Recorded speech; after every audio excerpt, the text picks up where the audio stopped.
Assalamualaikum warahmatullahi wabarakatuh. Yang terhormat Bapak Febrian Kuarto sebagai dosen pengampu dalam mata kuliah Sistem Informasi Manajemen. Saya Rizky Serina Safitri. Pada kesempatan kali ini saya ingin mempresentasikan mengenai tugas besar 1 yang berjudul Pelanggaran Privasi terhadap Facebook.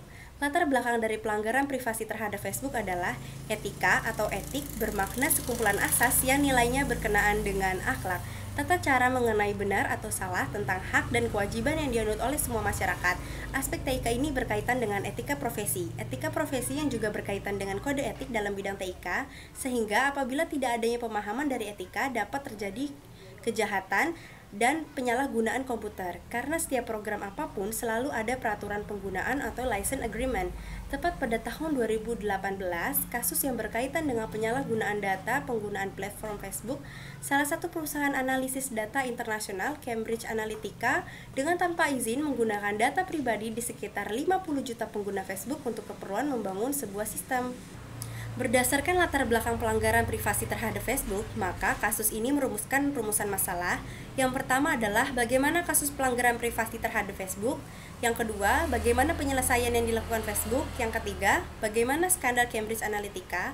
Analisa kasus ini bertujuan untuk mengetahui dan memahami kasus pelanggaran privasi terhadap Facebook dan untuk mengetahui dan sekaligus memahami penyelesaian yang dilakukan Facebook. Kajian pustaka yang digunakan dalam analisa kasus ini adalah 1. Definisi etika adalah sesuatu di mana dan bagaimana cabang untuk filsafat yang mempelajari nilai atau kualitas yang menjadi studi mengenai standar dan penelitian moral. Etika mencakup analisis dan penerapan konsep seperti benar, salah, baik, buruk, dan tanggung jawab. 2. Etika menurut ahli ada 3, yaitu A. Menurut K. Beitens, B. Menurut Profesor Dr. Franz Magnis, yang ketiga menurut WJS Purwadarminto. 3. Ciri-ciri etika. A. Etika tetap berlaku meskipun tidak ada orang lain yang menyaksikannya. B. Etika sifatnya absolut atau mutlak. C. Dalam etika terdapat cara pandang dari sisi batinlah manusia. D. Etika sangat berkaitan dengan perbuatan atau perilaku manusia. 4. Fungsi etika. A. Tempat untuk mendapatkan orientasi kritis yang berhadapan dengan berbagai suatu moralitas yang membingungkan. B. Untuk menunjukkan suatu keterampilan intelektual, yaitu suatu keterampilan untuk berargumentasi secara rasional dan kritis. C. Untuk orientasi etis ini diperlukan dalam mengambil suatu sikap yang wajar dalam suasana pluralisme. 5. Etika dalam sistem informasi adalah cabang etika yang berpusat pada hubungan antara pencipta, pengorganisasian, pemencaran, dan penggunaan informasi serta standar etis dan kode moral yang mengatur perilaku manusia di masyarakat menurut Reich 2004 halaman 356. Yang keenam, kejahatan dan penyalahgunaan komputer, termasuk dalam tindakan tidak beretika yang melanggar hukum melalui penggunaan komputer atau sistem komputer. 7. Etika profesi, suatu sikap etis yang dimiliki oleh seorang profesional dengan menerapkan norma etis. 8. Kode etik, berhubungan dengan etika profesi yang disepakati oleh pihak yang berada di lingkungan kerja tertentu, misalnya dokter, akuntan, jurnalis, dan lain-lain.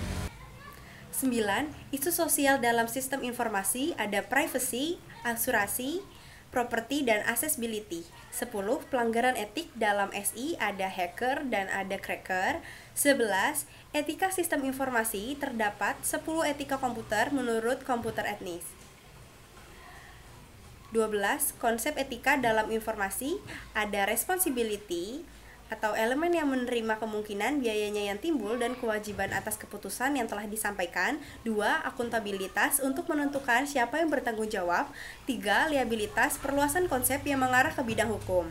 13. Dampak positif dari teknologi informasi adalah untuk menghemat biaya sebagai media komunikasi, sarana pendidikan, memudahkan informasi, dan bertransaksi bisnis.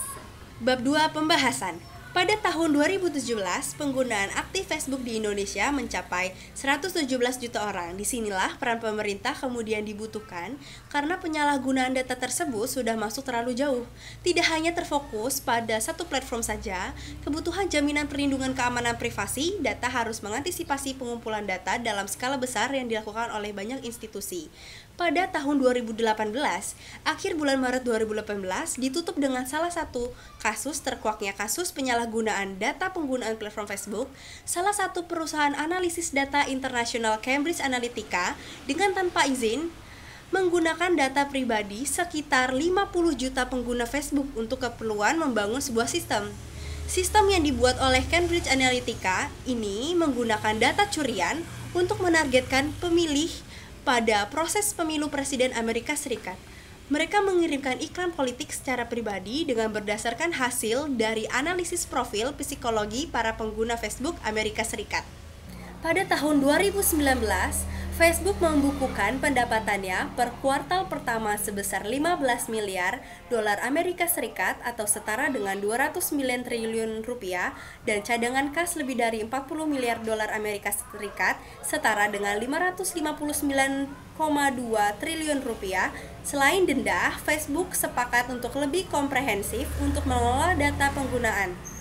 Bagaimana penyelesaian yang dilakukan Facebook? FRS atau Komisi Perdagangan Amerika Serikat mulai menyelidiki Facebook pada Maret 2018, menyusut laporan bahwa Cambridge Analytica telah mengakses data puluhan juta penggunaannya. Penyelidikan berfokus pada apakah Facebook telah melanggar perjanjian pada 2017 untuk membagikan data mereka. Denda tersebut masih harus diselesaikan oleh Divisi Sipil Departemen Kehakiman. Maka dari itu, penyelesaian konsep etika dalam informasi yang diberlakukan dalam kasus platform Facebook ini adalah konsep liabilitas, di mana perluasan konsepnya menentukan siapa yang bertanggung jawab mengambil tindakan terhadap keputusan tersebut yang mengarah lebih ke bidang hukum. Bagaimana skandal Cambridge Analytica? Cambridge Analytica adalah perusahaan konsultan politik Inggris yang memiliki akses ke data jutaan pengguna yang beberapa di antaranya diduga digunakan untuk profil psikologi pemilih Amerika Serikat dan menargetkan mereka dengan materi untuk membantu kampanye Presiden Donald Trump pada tahun 2016. Skandal itu memicu beberapa investigasi di seluruh Indonesia, bahkan di seluruh dunia. Pada bulan Oktober, Facebook didenda 500.000 pound oleh pengawas perlindungan data Inggris yang menyatakan perusahaan telah melanggar hukum. Bab 3. Kesimpulan. Kasus ini termasuk pelanggaran etika dalam sistem informasi karena termasuk ke dalam pemberlakuan hacker yang dilakukan untuk mencari kelemahan suatu sistem dan memasuki sistem orang lain dan cracker yang bersifat destruktif di jaringan Facebook.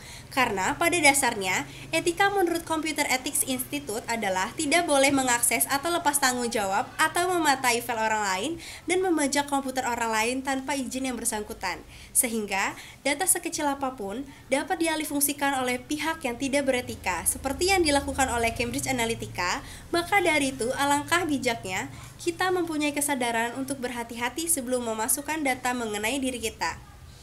Terima kasih, sekian presentasi dari saya, kurang lebihnya mohon maaf. Wassalamualaikum warahmatullahi wabarakatuh.